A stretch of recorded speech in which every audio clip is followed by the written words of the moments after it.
Welcome back Rinku স্টুডিওর একটা নতুন ভিডিওতে আমন্ত্রণ জানাচ্ছি আপনাদের সবাইকে। আপনারা অনেকে আছেন বিভিন্ন সময় ফোন কল করে থাকেন বা এসএমএস করে থাকেন, মাল্টি সেটিং এর ব্যাপারে কথা বলেন বা মাল্টি সেটিং এর বিষয়ে ভিডিও চেয়ে থাকেন। আজকে সে কাঙ্ক্ষিত ভিডিও। আজকের এই ভিডিওর মাধ্যমে আমি আপনাদেরকে মাল্টি সেটিং দেখাবো। যারা বিশেষ করে সি ব্যান্ড ডিশ অ্যান্টেনাগুলো ব্যবহার করেন, সি ব্যান্ড অ্যান্টেনাগুলোর মাধ্যমে একাধিক স্যাটেলাইট রিসিভ করতে চান, অর্থাৎ একটা মাত্র ডিশ ব্যবহার করে একাধিক স্যাটেলাইট সেটিং করে নিতে চান, তারা কিভাবে করবেন বিভিন্ন সময় প্রশ্ন করে থাকেন। তো আপনাদের জন্য মূলত আজকের এই ভিডিওটা তৈরি করছি। আজকের এই ভিডিওতে আমি আপনাদেরকে দারুণ একটা সেটিং দেখাবো। আশা করি এই সেটিংটা আপনাদের ভালো লাগবে এবং এইখানে কি কি স্যাটেলাইট রিসিভ করা হয়েছে বা কতগুলো চ্যানেল এখানে চলছে এবং সেটআপটা কিভাবে করা হয়েছে, কত ফুট ডিশ অ্যান্টেনা ব্যবহার করা হয়েছে, এই বিষয়ে আপনাদেরকে তথ্য দিব। তো এখন আমি আপনাদেরকে সরাসরি ডিশ অ্যান্টেনার কাছে নিয়ে যাচ্ছি এবং সেখান থেকে দেখাচ্ছি কি কি সেটআপ রিসিভ করা হয়েছে বা কতগুলো চ্যানেল এখানে পাওয়া যাচ্ছে এবং এইখানে সেটআপটা কিভাবে হবে বা কোন কোন সেটআপ রয়েছে, ডিশের সাইজ কত, এই সম্পর্কে পূর্ণাঙ্গ তথ্য এখন আমি আপনাদেরকে ডিশ অ্যান্টেনা যে ভিডিও আমি আপনাদের দেখাচ্ছি।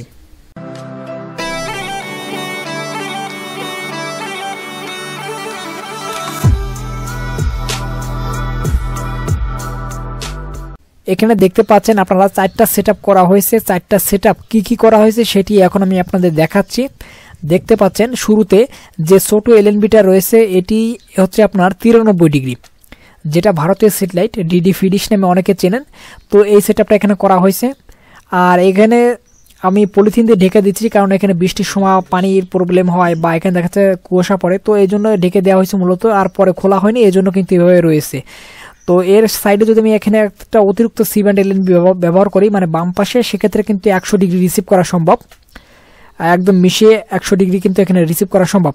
এবং এর ডাইন সাইডে যদি একটা কিউ ব্যান্ড এলএনবি ব্যবহার করি, সেক্ষেত্রে কিন্তু 88 ডিগ্রি, যেটা ভিডিও কোণ, সেটা কিন্তু এখানে আমার সিগন্যালটা কিন্তু চলে আসবে। যেহেতু ফ্রি সেট আপ করা হয়েছে সেহেতু এখানে 4টা এলএনবি ব্যবহার করা হয়েছে। এখানে কিন্তু মাল্টি সেটিং করলে আরও 3টি স্যাটেলাইট অতিরিক্ত রিসিভ করা কিন্তু সম্ভব।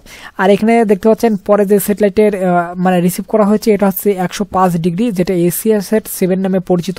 স্কেলারিং ব্যবহার করা হয়েছে। এটা যদি স্কেলারিং খুলে ফেলি তাহলে কিন্তু বাম সাইডে 108 ডিগ্রি অ্যাটেড ডিটিএস, আবার ডাইন সাইডে দেখা যাচ্ছে আপনার 100 ডিগ্রি সি ব্যান্ড, এটা কিন্তু রিসিভ করা সম্ভব। এবং সর্ব মিডিলে যেটা আছে এটা হচ্ছে 119 ডিগ্রি, যেটা বঙ্গবন্ধু স্যাটেলাইট অবস্থিত। তো এর সাইডে দেখতে পাচ্ছেন 128 ডিগ্রি, যেটা লাও সেট, এটাও কিন্তু এখানে রিসিভ করা হয়েছে। এই সেটআপ মূলত যারা ফ্রি চ্যানেল দেখতে চান তাদের জন্য কিন্তু দারুণ একটা সেটআপ। আর এখানে আপনারা কতগুলো চ্যানেল পাবেন যদি এই বিষয়ে আমি বলি, দেখেন এখানে ছোট যে এলএনবিটা ব্যবহার করেছে 93 ডিগ্রিতে, এখানে বর্তমান সময় 300 প্লাস চ্যানেল কিন্তু আপনারা ফ্রিতে পাবেন। এবং এইখানে তারপরে যে এশিয়া সেট 7 যে এলএনবিটা ব্যবহার করেছে, এখানে আপনারা সিগন্যালটা ভালোভাবে রিসিভ করতে পারলে 30 প্লাস চ্যানেল পেয়ে যাবেন। এরপরে বঙ্গবন্ধু স্যাটেলাইট যেটা আছে, এখানে কিন্তু বর্তমান সময় 44টা চ্যানেল পাবেন, যদিও বিটিভি গ্রুপ ডাবল এখানে টিপি শো করে।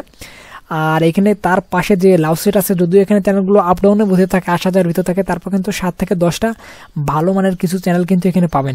তো সব মিলিয়ে বলা যায় যে ফ্রিতে কিন্তু অনেক চ্যানেলই এই পাসপোর্ট ডিশের মাধ্যমে কিন্তু রিসিভ করা সম্ভব। আর যদি ডিটিএস ইউজ করেন একই সাথে, আপনারা এখানে মনে করেন যে ভিডিও কোণ 88 ডিগ্রি বা দেখা যাচ্ছে এয়ারটেল ডিটিএস 108 ডিগ্রি, বা এখানে খেলা চ্যানেল বা ফিট চ্যানেল পাওয়ার জন্য যদি 100 ডিগ্রি সি ব্যান্ডটা রিসিভ করেন, সেক্ষেত্রে কিন্তু এখানে অনেক চ্যানেল কিন্তু আপনারা এখানে সম্পূর্ণ ফ্রিতে পাবেন। আর ডিটিএস ইউজ করলে তো আপনাকে সার্ভার ইউজ করে দেখতে হবে। তো এই চ্যানেলগুলো কিন্তু আপনারা 5 ফুট একটি অ্যান্টেনা বা 6 ফুটের একটি অ্যান্টেনা যারা করেন, বিশেষ করে মাল্টি সেটিংগুলো করে নিতে চান, তারা কিন্তু এইভাবে করে কিন্তু দেখতে পারেন। এবং এটা কিন্তু চমৎকার একটা সেটআপ, একটা ডিশের মাধ্যমে একাধিক স্যাটেলাইট রিসিভ করা কিন্তু চমৎকার একটা সেটআপ। এবং একই সারিতে দেখতে পাচ্ছেন, অর্থাৎ একই লাইনে কিন্তু বা একই পজিশনে কিন্তু এলএনবিগুলো বসানো হয়েছে। এবং এই ধারাবাহিকভাবে যদি অন্য অন্য এলএনবিগুলো সেট করা হয়, তাহলে কিন্তু এখানে সিগন্যালগুলো মানে সহজে কিন্তু রিসিভ করা সম্ভব। এভাবে কিন্তু আপনারা করে নিতে পারেন। আর আপনারা এখানে যেহেতু দেখতে পাচ্ছেন, এখানে আমি কিন্তু আপনাদের দেখাচ্ছি মিডিল কিন্তু 119 ডিগ্রি করা হয়েছে, অর্থাৎ 119 ডিগ্রি যদি মিডিল করেন, বাকি স্যাটেলাইটগুলো কিন্তু রিসিভ করা আপনার জন্য সহজ হবে। এর জন্য পরামর্শ থাকবে মিডিলে 119টা রাখবেন। 5 ফুট বা 6 ফুট এন্টিনা যেটাই ব্যবহার করেন না কেন, মিডিলে 119 রেখে বাকিগুলো কিন্তু এরপরে ধারাবাহিকভাবে কিন্তু আপনি রিসিভ করে নিতে পারবেন। তো এখানে যদি আপনারা কেউ চান মানে ডিটিএস ইউজ করতে বা সার্ভার ইউজ করতে, তারা কিন্তু ওইখানে অতিরিক্ত 108 ডিগ্রি যেটা আপনার এয়ারটেল ডিটিএস সেটা করে নিতে পারবেন, বা ভিডিওকন 88 ডিগ্রি সেটাও কিন্তু করে নিতে পারেন। ফিট চ্যানেল দেখার জন্য 100 ডিগ্রি সি ব্যান্ডটাও করে নিতে পারেন। টোটালি 7টা স্যাটেলাইট কিন্তু 5 ফুট বা 6 ফুট অ্যান্টেনার মাধ্যমে কিন্তু আপনারা একবারে একটা সেটআপের মাধ্যমে কিন্তু রিসিভ করে নিতে পারবেন। আর চ্যানেল সংখ্যার কথা যদি বলি, আপনারা 93 ডিগ্রিতে বর্তমান সময় 300+ চ্যানেল পাবেন। এরপরে এখানে দেখতে পাচ্ছেন 105 ডিগ্রি যেটা আছে এশিয়া সেট 7, সেখানে কিন্তু ভালোভাবে রিসিভ করে নিতে পারলে এখানে 30+ চ্যানেল পেয়ে যাবেন। এরপর আছে বঙ্গবন্ধু সেট, এখানে কিন্তু বর্তমান সময়ে 44টা চ্যানেল পাবেন। এরপরে এখানে লাভ সেট দেখতে পাচ্ছেন, সেখানে কিন্তু ভালো মানের বেশ কিছু চ্যানেল আছে, 7 থেকে 10টা চ্যানেল কিন্তু এখানে পেয়ে যাবেন। তো বলা যায় যে মূলত এখানে আপনার প্রায় 400 বা 400+ চ্যানেল কিন্তু এখানে উপভোগ করতে পারবেন এই সেটআপে। আর যদি সার্ভার ইউজ করেন সেক্ষেত্রে কিন্তু চ্যানেলের পরিমাণ আরও অধিক হবে, অর্থাৎ কয়েক হাজার চ্যানেল, 1 থেকে 1,500 চ্যানেল কিন্তু এখানে আপনি রিসিভ করে দেখতে পারবেন এই 5 ফুট বা 6 ফুট অ্যান্টেনা ব্যবহার করে।